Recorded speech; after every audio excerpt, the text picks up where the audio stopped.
नसे दा थोमा आज सर्वप्रथम मलाई चाहिँ मलाई सिग्यु नाबे कि 39औं कागी मलममा सहभागी हुनुभएका सम्पूर्ण मित्र गुरुवर्गहरू त्यस्तै गरी भिक्षु भिक्षुनी त्यस्तै गरी श्रद्धालु उपासक उपासिका महानुभावहरूमा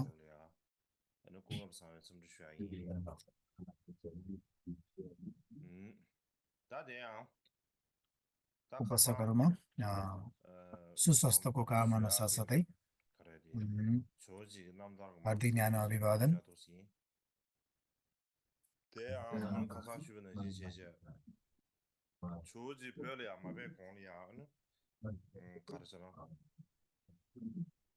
अहिले केही सुनिरहेको छैन,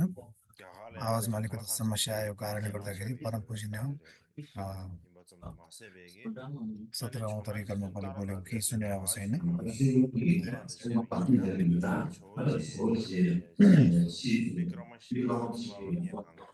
मैले हिजो बताए चाहिँ भोटमा पाल्नुभन्दा अगाडि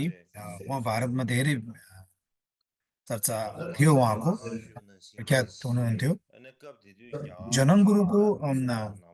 भारत धर्मोदयको ग्रन्थभित्र उहाँ चाहिँ के लेखेको छ भन्दाखेरि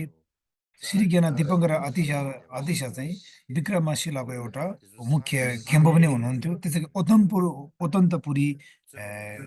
मण्डपका विद्यालयका उहाँ खेम्बो पनि हुनुहुन्थ्यो भने यसरी बताएको छ। त्यो मात्र नभएर भारतमा जुन सर्वकायान अर्थात् थेरवादको चारवटा निकायमा विषयमा के हुँदा एकदम उहाँ विद्वान पनि हुनुहुन्थ्यो भनेर यसरी बताउँदछ। उहाँको विषयमा जीवनी कथाहरू हामीले धेरै हेर्न पाउँछौँ, लेखिएको छ। अब यो थियो भारतमा भएको कुरा। अब भोटमा उहाँलाई कसरी स्वागत गरे भन्ने कुरा बताउन चाहन्छु।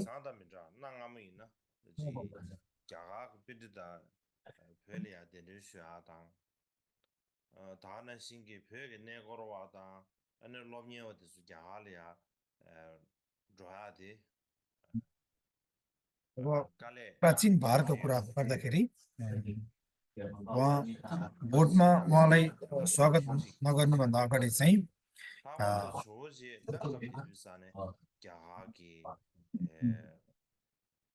भोटमा विद्वानहरूले उहाँलाई कसरी स्वागत गरे भन्ने विषयमा बताउन चाहँदैछु।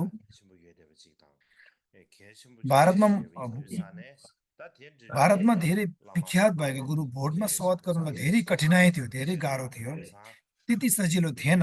किन भन्दाखेरि उहाँ भारतवर्षमा उहाँ जस्तो पण्डित विख्यात प्रख्यात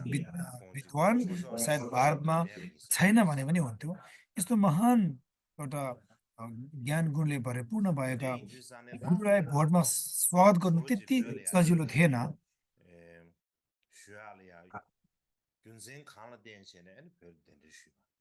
अब उहाँलाई के कारणले भोटमा स्वागत गर्नु कारण थियो त? प्रश्न गर्दाखेरि उहाँलाई भोटमा स्वागत गर्नुको लागि मुख्य कारण चाहिँ हामीले बुझ्नु पर्दछ किन उहाँलाई स्वागत गरेको रहेछ नि त। भोटका विभिन्न राजाहरूले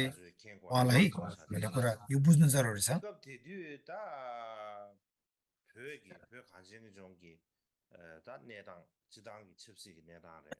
भोटमा अब विभिन्न राजनीतिक कुराहरू गरे पनि, धर्म सम्प्रदायको राजनैतिक संस्कृति जे कुरा गरे तापनि अलिकता कमजोर र धर्महरू लोप हुँदै गएको थियो। भोटमा 7औं शताब्दीतिर बौद्ध धर्म सुरुवात, जुन सङ्जन गोमतीको सुरुवात भयो, त्यहाँदेखि बौद्ध धर्मको फैलावट हुँदै गयो, फैलन पुग्यो। पछि गएर उहाँ फेरि 6औं तेन्जिङको पालोमा एकदम विशालता हिसाबमा बौद्ध धर्म फैलिएर गयो। त्यसपछिको अब चारौं वंश भनौँ न, त्यसपछिको राजाहरूको चारौं वंशको हुदुम राजा जुन चाहिँ लङ धर्म भनिन्छ, सन् 841 तिर चाहिँ बौद्ध धर्म सबै नष्ट भयो। लङ धर्म भनौँ न, लङ धर्मको पालोमा चाहिँ सन् 841 मा बौद्ध धर्म नष्ट भयो। जुन 100 वर्ष जति अब धेरै अब लोप हुनु पुग्यो धेरै कमी कमजोर भयो उहाँले लङ धर्म पनि भन्छ धर्म हुदुमचेन पनि भन्छ उहाँलाई उहाँलाई लङ धर्मलाई दुईटा पुत्र थिए सुपुत्र उहाँलाई एउटा हुसुङ भन्ने थियो एउटा युमतेन भन्ने दुईटा थियो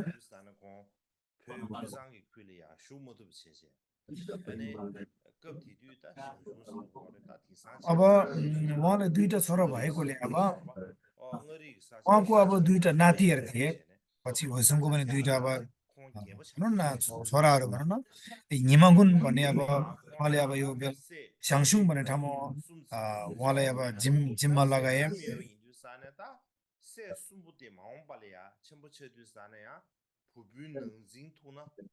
अब हुसुङ भन्ने पहिलो छोरा थिए नि जुन लङ धर्मलाई उहाँसँग तिनवटा छोरा थिए उहाँको तिनवटा छोरा थिए उहाँको तिनवटा छोरा चाहिँ सँगै राख्यो भने भविष्यमा झगडाहरू हुने युद्ध हुने हुँदाखेरि भोटको तीनवटा प्रान्त भाग लगाइदिए त्यो तिनजना छोरालाई भाग लाउँदाखेरि तिनवटा प्रान्त भने झन् अहिले नारी कोर्सुङ भन्ने छ यो हुन पुग्यो अनि आफूले भाग लगाइदिए जुन तिनजना छोरालाई हुसुङ चाहिँ लङ धर्मको छोरा थिए नाति भनौँ न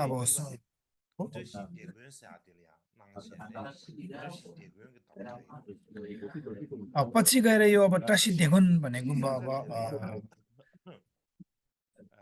टसी देगुन चाहिँ अब पुरङको एउटा स्थानमा चाहिँ अब ठाउँमा चाहिँ अब टसी देगुन भन्ने एउटा लाई अब राज्य चलाउन दिए छोरा मध्येमा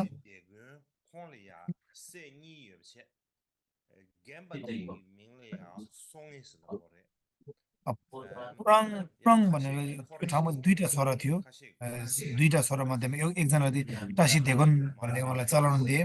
अर्को पछि गएर अब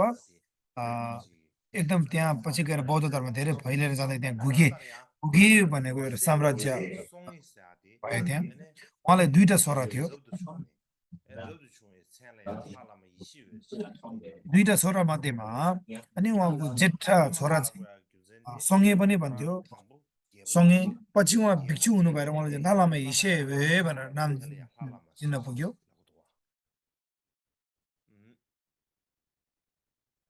भनेको मतलब चाहिँ अब यो जुन हिसुङ भन्नेलाई चाहिँ अब जम्मा दुईटा छोरा तिनजना छोरा रहेछ भन्ने कुरा बुझ्यो तिनजना छोरा मध्येमा अन्तिम अब उहाँलाई पछि अब दुईजना छोरा जन्मेपछि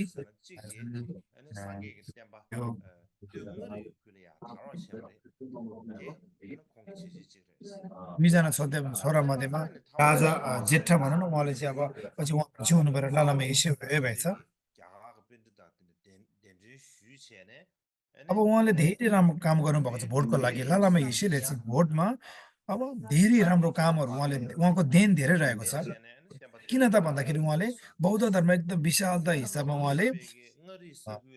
प्रान्तमा फैलाउनु भयो मध्यम प्रान्तमा उहाँले बौद्ध धर्म फैलाउनु भयो त्यस्तै गरी उहाँले चाहिँ उहाँ भिक्षु भएको कारणले नै पाला भन्ने तीन प्रकारको पाला लगायतका विभिन्न यो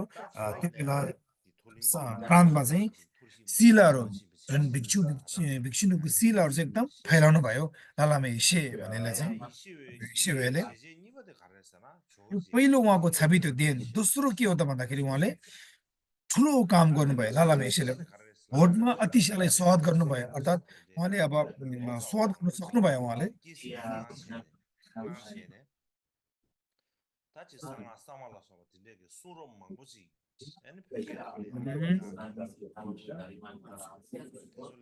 त्यहाँदेखि अब अतिशयलाई स्वाद गर्ने क्रमदेखि नै बौद्ध धर्म एकदम राम्रो फैलिएर गएको हुँदाखेरि उहाँको ठुलो थियो त्यस्तै गरी अब तेस्रो उहाँको एउटा ठुलो के थियो त भन्दाखेरि रेन्जे साङ्गो रत्नभद्र आदि अनेक अनुवादकहरूलाई धेरै के हो त उहाँले फैलाउनु भयो वृद्धि गराउनु भयो र वज्रायनको धर्महरू एकदम शर्मा विभिन्न नवीन निधिहरू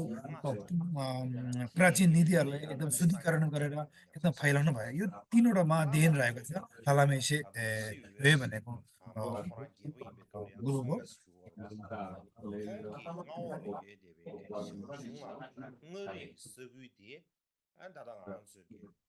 अब इसे वेगको बेलामा अब लङ धर्मले बौद्ध धर्म अब नष्ट गरेर 100 वर्ष जति अब बौद्ध धर्मको त्यति अब शीतलता पनि पाएर मान्छेहरूले शीतल आएन धेरै अब लोप हुँदै गयो भनौँ मान्छेको अब मिरपमा भन्दा पनि अब 5 वटा मान्छेको जीवन जति भनौँ न अब 100 वर्ष लगभग हो त्यो बेला धेरै बौद्ध धर्म नष्ट भएर गयो लङ धर्मले तनस मनस गरिदिए पछि गएर यो इसे वेले अनि नरी भित्र चाहिँ एउटा स्याङसुङ भन्ने ठाउँमा चाहिँ अब बौद्ध धर्म एकदम कमी कमजोर भएको त्यहाँ चाहिँ भुन भन्ने छ भुनको धर्म मात्रै फैलिएको कारणले गर्दाखेरि त्यो बेलामा अनि बौद्ध धर्म विषयमा जिज्ञासा भएको मान्छेहरू एकदम कम थियो र बुझ्ने पनि कम थिए त्यो बेला किन बौद्ध धर्म अब नष्ट धेरै भएको कारणले गर्दाखेरि त्यो बेलामा अर्को के उदण्ड मचियो त भन्दाखेरि 100 वर्षसम्म बौद्ध धर्म फैल्नु धेरै गाह्रो भयो किनकि लङ धर्म राजाले सबै नष्ट गरिदिए अनि अनि विभिन्न भारतदेखि पण्डित लगायतका अनुवादक लगायत धेरै भोटमा आउनुभयो तर पनि भोटमा के एउटा परम्परा थियो त भन्दाखेरि भारतबाट आउने जति पनि गुरुहरूलाई चाहिँ एकदम स्वागत गर्थे सुनहरू चढाउने गरगहनाहरू चढाउने किनकि उहाँ एकदम विद्वान भएको ठाउँदेखि पाल्नु भएको उहाँहरू भारतको पण्डित विद्वान भनेको सानोतिनो नभएर एकदम ठुलो माने चलन थियो त्यही कारणले अनि त्यो बेला अब धेरै विद्वानहरू आए त्यो बिचमा पनि विद्वानहरू भन्दा पनि एउटा सुनको लोभमा फसेर सम्पत्तिको लोभमा फसेर एउटा पण्डित जस्तो रूप धारण गरेर अनि एउटा भौतिक कुराको लागि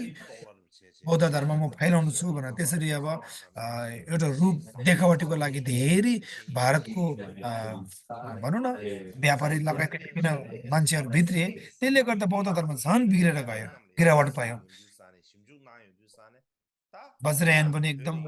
खच्केर गयो त्यसै गरी थेरवाद लगायतका महायान सबै खच्केर गयो किनकि सफा भएन नि बौद्ध धर्मको लागि नआएर सबै एउटा व्यापारको हिस्सामा आएको हुँदाखेरि उनीहरूले धेरै अब बौद्ध धर्म लोप हुँदै गएको मध्येमा झन् लोप हुन थपियो त्यही कारणले यो चाहिँ हुँदैन रहेछ यसलाई कसरी अब सफा पार्ने भनेर लालामा हिसे गुरुले एकदम भित्रदेखि मनन गर्नु भएर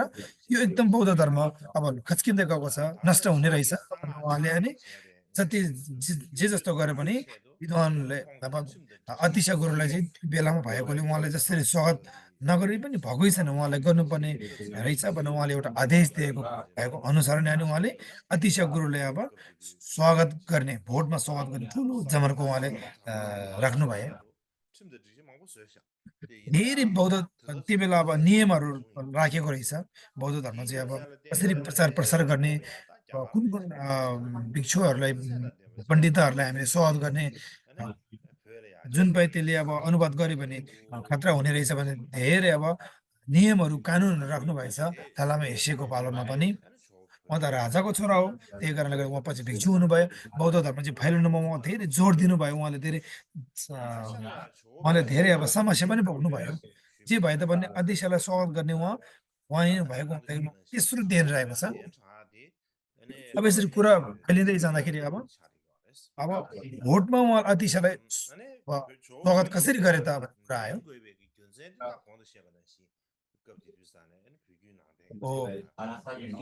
भोटमा अतिशय स्वागत गर्ने ठुलो भूमिका लालामा हिस्सेको भएको रहेको छ उहाँको यो दोस्रो ठुलो छवि अर्थात् उहाँको ठुलो देन रहेको छ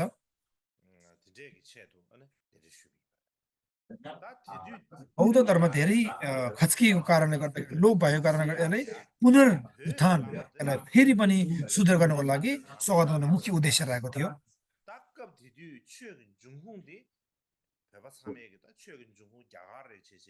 अब भोटमा जति पनि त्यहाँको आदिवासीहरूले बौद्ध धर्मको एउटा स्रोत जन्मिने ठाउँ भनेको नै एउटा भारत हो त्यही कारणले भारतदेखि आउने विद्वानहरू यो धर्मको एउटा सागर बोकेर आउने हुँदाखेरि सबै अब त्यहाँदेखि आएको हुँदाखेरि अनि हामी सबैले उहाँलाई स्वागत सम्मान गर्नुपर्ने हुन्छ त्यो भित्रमा के हो त अब हामी भारतमा भएको विद्वान मध्येमा हामी भोट सबैले समन गर्ने एकदम ज्ञानले प्रकाष्ठ भरिपूर्ण भएको लामालाई चाहिँ हामीले स्वागत गर्नु अत्यन्त जरुरी रहेछ भनेर उहाँले मनन गर्नुभयो लामा हिसे भेले 양배 공로 통보 시부터인데 예비나 야 지금 별에 배알 강에 예비 인사 अब धेरै विश्वविख्यात पनि हुनुभयो बाहिर हेर्दाखेरि एकदम सिलवार भित्र हुँदाखेरि ज्ञानले पोख्तवान भएको उमेर धेरै ढल्केको भयो भने फेरि भोटमा पाल्दाखेरि धेरै गाह्रो हुन्छ लेख लागेर उमेर पनि त्यति ठुलो नभएको एकदम विद्वान भएको र एकदम नाम चलेको गुरुलाई चाहिँ अब स्वागत गर्नुपर्ने रहेछ भनेर यसरी अब मनन क्रममा धेरै अब बिग्रिएको होइन नबुझेको त्यसमा मान्छेले धेरै अब उल्टो पाल्टो बताएको हुने हुँदाखेरि अब तिनीहरूलाई चाहिँ के हो त भन्दाखेरि अब शुद्धिकरण गर्नको लागि त्रुटिएर हटाउनको लागि चाहिँ अब जसरी भए पनि भारतमा चलेको अहिले एकदम महान विद्वान पण्डित जसरी पनि हामीले पण्डित जुन श्री ज्ञान दीपङ्कर अतिशयलाई जसरी भए पनि अब भारतदेखि अनि भोटमा स्वागत गर्नैपर्छ भन्ने निर्णय गरे तर एकदम सिलवान भएको सूत्र तन्त्रमा एकदम पोख्त भएको त्यही कारणले भारतमा पनि श्री ज्ञान दीपङ्कर अतिशय जस्तो उहाँभन्दा ज्यादा विद्वान कोही पनि थिएन अब उहाँ एकदम भारतमै धेरै प्रख्यात भएकोले उहाँलाई स्वागत गर्न धेरै गाह्रो छ नि त एकदम विख्यात गुरु हो उहाँ त भोटमा कसरी गर्ने त भनेर स्वागत गर्नको लागि धेरै गाह्रो थियो त्यही कारणले भारतदेखि भोटमा स्वागत गर्ने एउटा सोच पहिला अघि सार्ने विचार राख्ने राय राख्ने पहिलो व्यक्ति चाहिँ लालामे हिसे हुनुहुन्थ्यो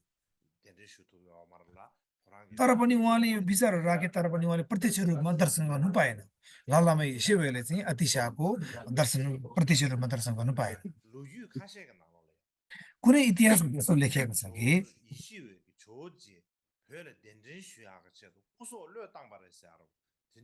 कसैले भनेको छ कि इतिहासमा श्री ज्ञान दीपङ्कर अतिशयलाई भोटमा स्वागत गर्नको लागि उहाँले ज्यानै त्यागिदिनु भएको थियो भन्ने कुरा पनि छ यस्तो अब यो सत्यता हो कि होइन तर पनि यस्तो इतिहास पनि कोरेको रहेछ कथामा यसको विषयमा म पछि बताउँला यति अब जरुरी पनि दिएन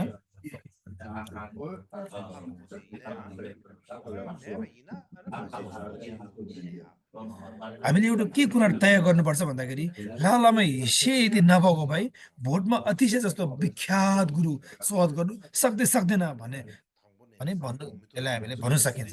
त्यसै पनि सक्दैन थियो भने पनि भन्नु मिल्छ हामीले त्यही कारणले लालामा हिस्से कृपाले गर्दाखेरि नै अतिशालाई भोटमा निम्ताउन सकेको स्वागत गर्नु सकेको हो अब भोटमा कसरी पाल्नु भयो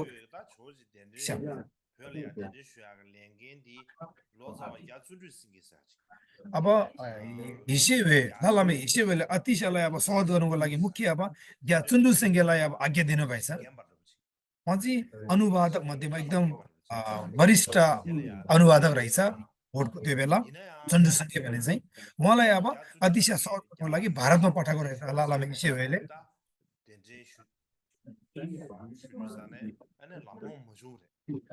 अब अतिशय भारतमा हुनुहुन्थ्यो भारतमा उहाँले दर्शन गर्नु हुँदाखेरि अब भोटमा अब स्वागत गर्नु लागि उहाँले स्वागत गर्नु सकेन धेरै गाह्रो भएन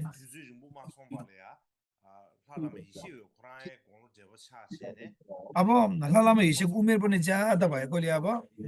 उमेर एकदम ठुलो भएकोले अनि स्वागत गर्नु धेरै गाह्रो हुँदाखेरि उहाँ त्यति उहाँ के हो त अब निधन हुनुभयो लालामा हिसे चाहिँ अब बिचमा उहाँ खस्नुभयो धेरै लामो समय अब कुर्दाखेरि पनि अब उमेर ठुलो भएको कारणले गर्दाखेरि अतिशयलाई स्वागत गर्नु सकेन त्यही कारणले उहाँको निधन भयो उहाँ खस्नुभयो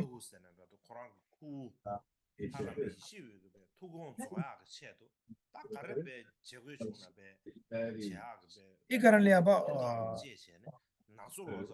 एउटा अन्तिम शब्द राखेको थियो तिमीले चाहिँ जसरी पनि अतिशयलाई चाहिँ स्वागत गर्नुपर्छ है भनेर आफ्नो एउटा भतिज भनौँ न एउटा भतिजलाई अब झ्याङ्चु भयोलाई अब आज्ञा दिनुभएको थियो जसरी पनि तिमीले अतिशय भोटमा निम्ताउनुपर्छ स्वागत गर्नुपर्छ है भनेर एउटा अन्तिम शब्द कुरालाई पुरा गर्नको लागि उहाँ खट्नुभयो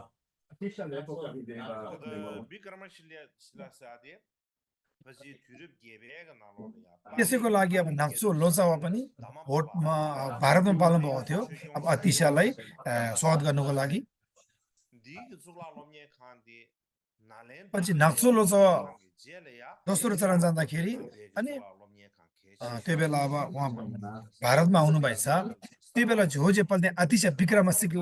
विक्रमशिला विद्यालयभित्र बसिरहनु भएको थियो यो विक्रमशिला चाहिँ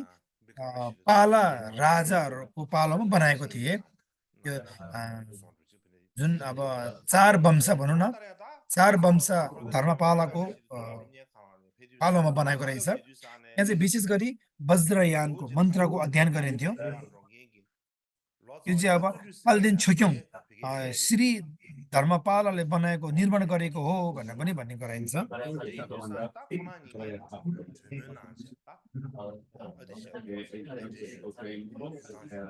यो विक्रमशिला चाहिँ अब नलेन्दा पछिको एकदम विश्वविख्यात भनौँ न धेरै चलेको विश्वविद्यालय हो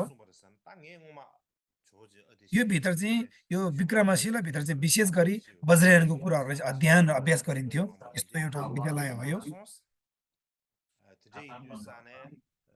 अनि नाक्सो लोसावा त्यहाँ नाक्सो भन्ने एउटा अनुवादमा पाल्दाखेरि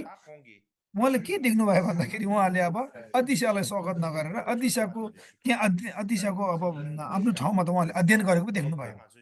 अनि उहाँले भन्नुभएछ नाक्सो अनुवादकले तपाईँहरूले अतिशालाई भोटमा स्वागत नगरेर किन यसरी तपाईँहरू यहीँ अध्ययन गरेर बस्नुभएको यो भित्र किन अब हाम्रो काम त अब भोटमा उहाँले स्वागत गर्ने भनेको कुरा चल्दाखेरि अनि बिस्तारै अनि कुरा खोल्दै आएछ अतिशाले के आगिदिनु भएछ भन्दाखेरि यो कुरा अतिशालाई थाहा थियो भित्रभित्र भनेको त रहेछ तर पनि अनि तिमीहरूले अब मलाई अब भोटमा लानुको लागि हामीहरू आएको हो भन्नु हुँदैन यस्तो भन्यो भने अब उनीहरूले भोटमा पठाउँदैनन् त्यही कारणले गर्दाखेरि म चाहिँ यहाँ अध्ययन गर्नु आएको हो वज्रयान सिक्नु आएको हो भनेर यसरी बस्नु भयो भने अनि यसरी बिस्तारै बिस्तारै हामी क्रमैसँग समय आउने बेलामा अनि हामी भोटमा जाने मौका मिल्छ जुन त्यही बेला हामी कुरेर चाहिँ अहिले अध्ययन गरेको जसै गरेर बसेको हौँ भनेर यसरी चुन्डु सेङ्गे लगायतका अब विद्वानहरूले चाहिँ अब नाक्सो अनुवादकले बताउनु भएछ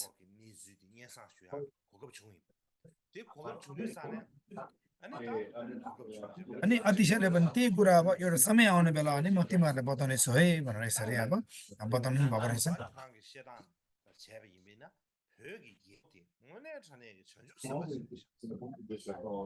त्यही कारणले अतिशालाई भोटमा अब स्वागत गर्ने क्रममा चाहिँ अब धेरै समय कुर्नु भयो नि त होइन नाक्सो लोसावा याचुन्डु सेङ्गेहरू अनि अतिशाले के भन्नुभएछ भन्दाखेरि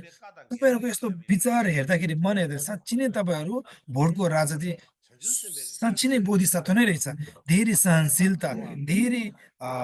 एउटा आफूले सहन गर्नु सक्ने क्षमता रहेछ त्यही कारणले तपाईँले यति दुःख कष्ट सहित यसरी आउनुभयो त्यही कारणले म भोटमा जाँदिनँ भने पनि बोधिसत्वको एउटा आज्ञालाई मैले पालन नगरेको जस्तो त्यही कारणले गर्दाखेरि बौद्ध धर्म फैलाउनको लागि तपाईँ धेरै कष्ट सहित यहाँ आउनुभएको कारणले गर्दाखेरि म जसरी भए पनि म भोटमा जाने म जसरी पनि जानेछु त्यसको लागि म अनेकन उपायहरू रच्नेछु भनेर अतिशाले ग्याचुन्डु सेङ्गे लगायतका अनुवादक नाक्सोहरूले आज्ञा दिनुभएछ अनि मैले अस्तिको दिनमा अतिशाले भनौँ न अनि सानो छँदै नै आर्य तारा देवीले प्रार्थना गर्नुहुन्थ्यो भन्थे नि अनि उहाँले फेरि पनि अब प्रार्थना गर्नुहुन्छ आर्य तारा देवीलाई म भोटमा जानु ठिक छ कि छैन होला भनेर आर्य तारा देवीले यसरी उहाँले प्रार्थना चढाउँदाखेरि आर्य तारा देवीले अब के भएछ भन्दा बताउनु भएछ त भन्दाखेरि भविष्यवाणी गर्नुभएछ भन्दाखेरि तपाईँ भोटमा तिमी भोटमा गयो भने अत्यन्त लाभदायी र फाइदा हुने रहेछ त्यो भित्रमा पनि विशेष गरी एउटा उपासक रुमटुम्बलाई अत्यन्त फाइदा हुने रहेछ भनेर यसरी बताउनु आर्य तारा देवीले अतिशालाई भविष्यवाणी गर्नुभएछ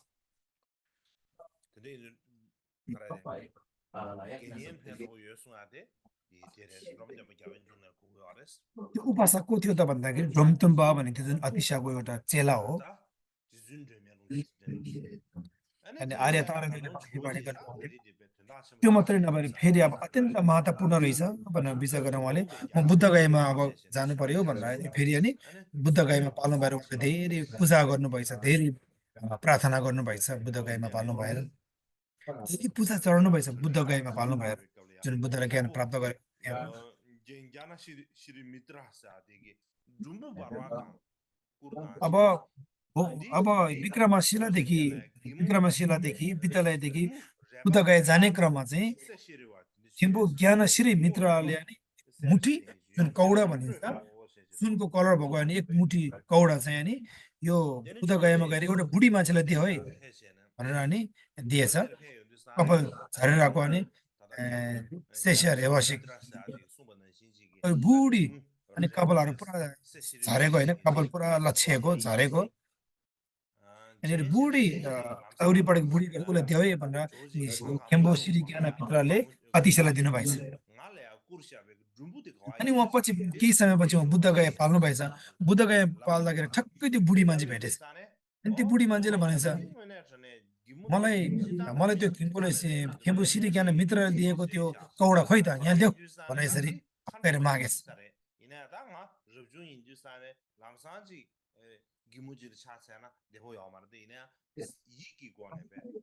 त्यही कारणले अब उहाँ अब एउटा डाकिनी पनि हुनसक्छ एउटा विभिन्न रूपहरू हुनसक्छ म थाहा छैन म त भिक्षु एउटा उहाँ त उपासक हो एउटा बुढी मान्छे त्यही कारणले अब उहाँलाई ढोक गर्नु मैले नसकेको कारणले गर्दाखेरि मन हिसाब अनि उहाँ अनि प्रार्थना गर्नुभएछ ढोक गर्नुभएछ अनि अतिशयले भन्नुभएछ ओ मनमनै पक्कै यो एउटा डाकिनी पनि हुनसक्छ भनेर अनि उहाँले विचार गर्नुभएछ पक्कै नि भोटमा पाल्दाखेरि म जाँदाखेरि अत्यन्त यो फाइदा हुने मलाई आर्य तारा देवीले बताउनु भएको कारण यही नै रहेछ मनमनै कुरा खेलेछ उहाँको फेरि बुद्ध गयामा जुन एउटा बोल्ने आर्य तारा देवीको मूर्ति पनि छ त्यहाँ भन्ने कुरा तपाईँले सुन्नुभएको होला त्यही नै हो अनि फेरि पनि प्रार्थना गर्दाखेरि आर्य तारा देवीको दर्शन गर्दाखेरि प्रश्न गर्नुभएछ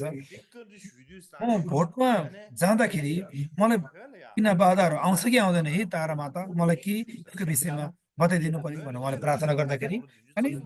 आर्य तारा देवीले बताउनु भएछ हो तिमी भोटमा गयो भने तिम्रो आयु चाहिँ छुट्टिने रहेछ है भनेर भन्नुभएछ फेरि अध्यक्षले भन्नुभएछ कति उमेरमा मेरो आयु छुट्टो हुन्छ त कति वर्ष मेरो आयु छुट्टिने हुँदो रहेछ प्रश्न गर्दाखेरि आर्य तारा देवीले भन्नुभएको रहेछ खास तिमी भोटमा नगएर भारतमा बस्यो भने तिमी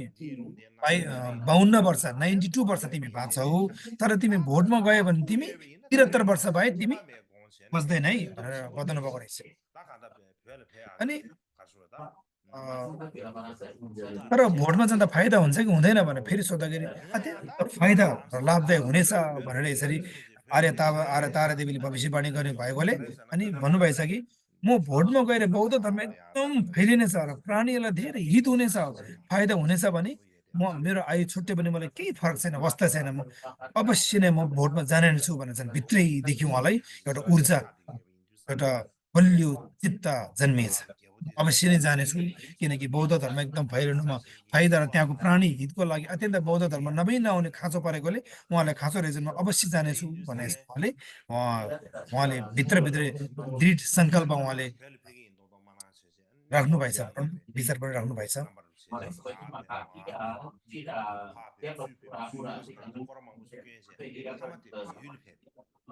अनि उहाँले अब सिधै जान नसक्दा पनि अब म अब केही समयको लागि भोटमा म तीर्थको लागि मात्रै जान्छु है भनेर अनि यता जाने क्रम हुँदाहुँदै नेपाल पुग्नुभएछ नेपालदेखि हुँदाहुँदै बिस्तारै के हो त अब भोटमा जाने कुरा भोटमा पुग्नुभएछ तर पनि के हो त अब भोटमा जान्छु भन्दा अब दिँदैन म तीर्थ जान्छु म तीर्थयात्रा भनेर अतिशयले बिस्तारो नेपाल हुँदै अब गएको रहेछ अब विक्रमशिला विद्यालयभित्र एउटा अब स्थविर हुनुहुन्थ्यो एउटा स्थविर भने धेरै अब 10 वर्षदेखि पुरानो भयो गुम्बामा बसेर 10 वर्ष भएकोले स्थविरा भन्ने पहिला नाम दिइन्थ्यो अनि उहाँलाई अब विक्रमशिलादेखि अब जाने भएको कारणले गर्दा त्यहाँको स्थविर वरिष्ठ भिक्षुलाई अलिकता अखुसी लागेछ अनि उहाँ पनि अब सँगसँगै जानुभएछ अतिशयसँग केही समय अनि बल्ल नेपालमा पुग्नु भयो अतिशा उहाँ पनि रहेछ जुन यो एउटा वरिष्ठ भिक्षु जुन विक्रमशिलाकै अनि सबै चाल पाइछ ओ अतिशालाई चाहिँ तीर्थको लागि नभएर उहाँ भोटमा स्वाद गर्नु लागेको रहेछ नि भनेर अनि थाहा पाइछ त्यहाँको भिक्षुले अनि नाक्सो लोसा अर्थात् नाक्सो अनुवादकलाई चाहिँ त्यो के भन्छ यो विक्रमशिलाको भिक्षुले भनेछ तिमीहरूले तिमीहरू चाहिँ यो विक्रमशिलामा अध्ययन गर्नु आएको होइन रहेछ मेरो गुरु चोर्नु आएको रहेछ भोटमा लानु आएको रहेछ भने सिधै भन्दैन भएछ खास हो भने फेरि भिक्षुले भन्नुभएछ खास हो भने मेरो हृदयमा हो भोटमा गुरुलाई चाहिँ अब नपठाउने इच्छा चाहेको होइन भोटमा अवश्य पठाउन चाहन्थ्यो होइन किनकि एकदम बौद्ध धर्म नष्ट भइरहेको छ म पठाउन चाहन्थेँ तर भने के हो त यदि उहाँ भोटमा पाल्नु भयो भने उहाँ जस्तो विद्वान भारतमा भएको बौद्ध धर्म नष्ट हुने खतरा भएकोले हामी पठाउन नचाहन्थे त्यही कारण हो भन्दा यसरी बताउनु भएको रहेछ जे भए तापनि अब थाहा पाइसकेपछि नाक्सो लोसावाले अनि बिन्ती गरेछ हे स्थावीर म एउटा कसम एउटा प्रतिज्ञा के लिनेछु भन्दाखेरि 3 वर्षपछि अवश्य नै भारतमा फेरि उहाँलाई फिर्ता गराउनेछु 3 वर्षसम्म चाहिँ हामीलाई अब अवश्य नै अब भोटको लागि हामीलाई उहाँ स्वीकृति दिनु होला उहाँ स्वागत गर्नुको लागि अवश्य नै म पुर्याउने छु भनेर एउटा कसम एउटा प्रतिज्ञा राख्नु भएछ त्यो अनि कसम खाएको नाक्सो लोसावाले कसम खाएको 3 वर्षपछि फेरि भारतमै अब भित्राउने कुरा यसरी उहाँहरूले अब सन्धि रहेको कारणले गर्दाखेरि अनि बल्ल उहाँलाई भोटमा पठाउनु भएछ उहाँले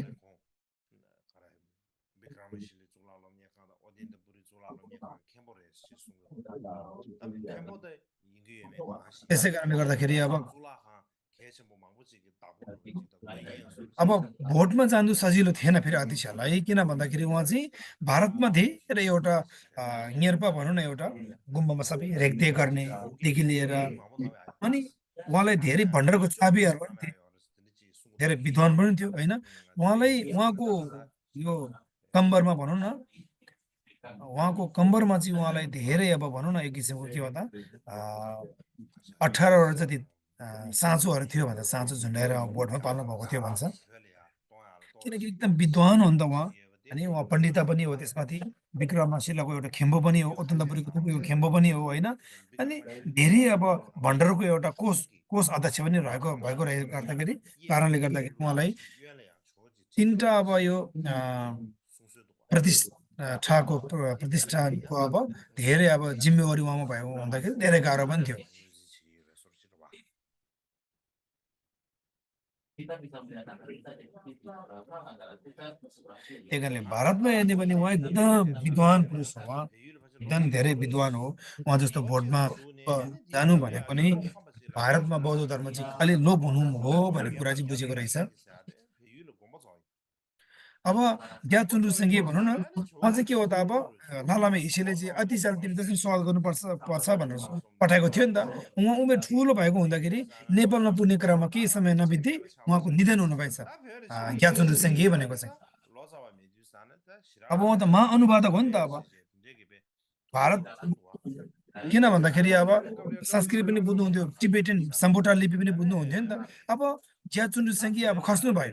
अब खस्नु भइसकेपछि अब अनुवाद गर्ने ट्रान्सलेटर त छैन ग्याचुन्डुसँगैले गर्नुहुन्थ्यो अदिशाको अनि अदिशाले त्यो बेला दुःख गर्नुभएछ शोकमा अब भनौँ न दुःख लागेछ अब मेरो अनुवादक ट्रान्सलेटर अब खसिसक्यो त्यही भएर म जिब्रो नभएको जस्तो हो मैले त्यति बोल्नु पनि जान्दिनँ भन्दाखेरि अनि गएर त्यति फाइदा छैन भनेर अतिशयले बताउने क्रममा नाक्सो अनुवादले भन्नुभएछ हे महान पण्डिता श्री ज्ञान दिपङ्कर अतिशज्यू भोटमा रत्न भद्र भेन्चे साम्बु भने महाविद्वान एउटा अनुवादक हुनुहुन्छ उहाँले अवश्य नै हजुरलाई साथ सहयोग गर्ने हुनुहुन्छ त्यही कारणले हाम्रो लागि मात्र नभएर सारा भोटको मान्छेको लागि अनिवार्य हजुर पालिदिनु होला हामी फेरि बिन्ती चलाउँछु भने यसरी जसरी पालिदिनुहोस् दया माया र करुणाको चक्षुले हेरिबक्सियोस् भनेर प्रार्थना गर्ने क्रममा फेरि अतिशय अनि ठिक छ अनि मनलाई अनि फेरि उहाँ भोटमै पाल्नु भयो अनि छोजी कब्दी खर्दा चाहिँ अब कब्दी दिस्ताने थुलिङ अब उहाँ खाने वो सन् ये 1040 मा Zhou भोटमा Ji पाल्नु Wu भयो Zhang अध्यक्ष Zhang Li Ya सन् Zhang 1040 मा Zhang 1040 मा La Ka उहाँ Zhang भोटमा पाल्नु Sa हुँदाखेरि Ka उहाँ Zhang Ga 59 वर्षको थियो Tizu Thulo अनि Ka उङ्गारीमा पाल्नु भएछ Che Ge Be Migar Tang Che Sungya Ge Du De अनि Ge उहाँलाई अब Su De Ge Ta Be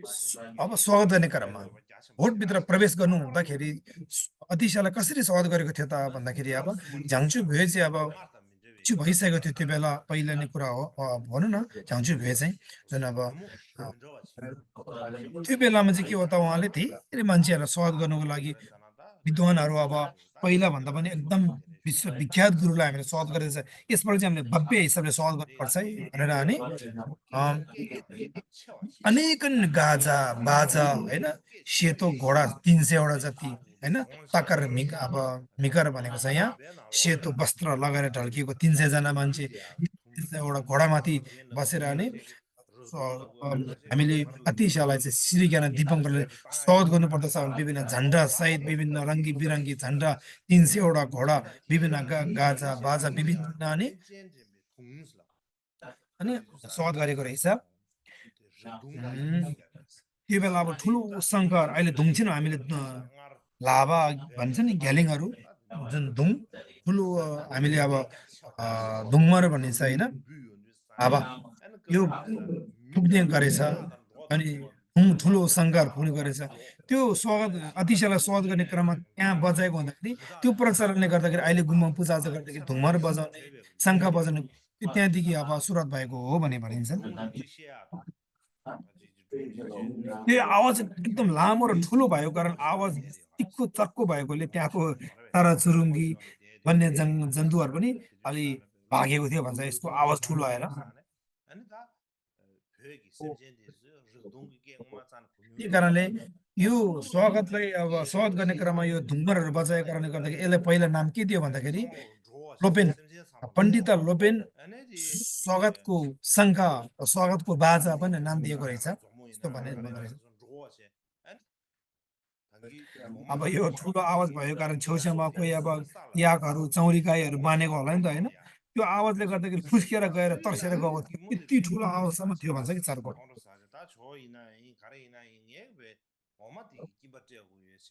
त्यो बेला एउटा त्यो बेला अलिकता कुराहरू पनि आइरहेको थियो सानसानो कुराहरू त्यो स्वागत गरेकोमा जेसुकै होस् उसले मेरो अलिकता नोक्सान गरिदियो मैले बाँधेको विभिन्न चौरी गाईहरू तर्सेर भाग्यो याकहरू पनि तर्सेर भाग्यो विद्वान भयो भने के गर्ने हामीले दुःख दियो नि त हामी खेती किसानीहरूलाई भनेर अनि एक मुठी माटो लिएर अनि पछि पछि अब स्वागत गर्ने क्रममा अनि यसरी अब उहाँलाई अब आरोप पनि आएको थियो अरे भन्ने अब भनाइ पनि छ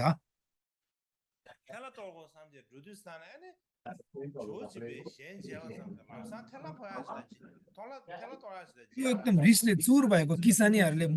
अझ चाहिँ यो विद्वान रहेछ यसलाई चाहिँ म माटो मेरो एक मुठी भएको माटो चाहिँ मुखमै छर्किनु पर्यो त्यहाँ जाँदाखेरि जुन रिसले चुर भएको एउटा जुन किसानी व्यक्ति दिशाको मुहार देख्ने बित्तिकै एकदम शान्त भएर पहिलो कहिले नदेको अद्भुत एकदम मुहार उज्यालो रूप हुने बित्तिकै रिसहरू सबै न्यूनतम झरे रिसहरू सबै कम भयो यस्तो शानदार एकदम शीलता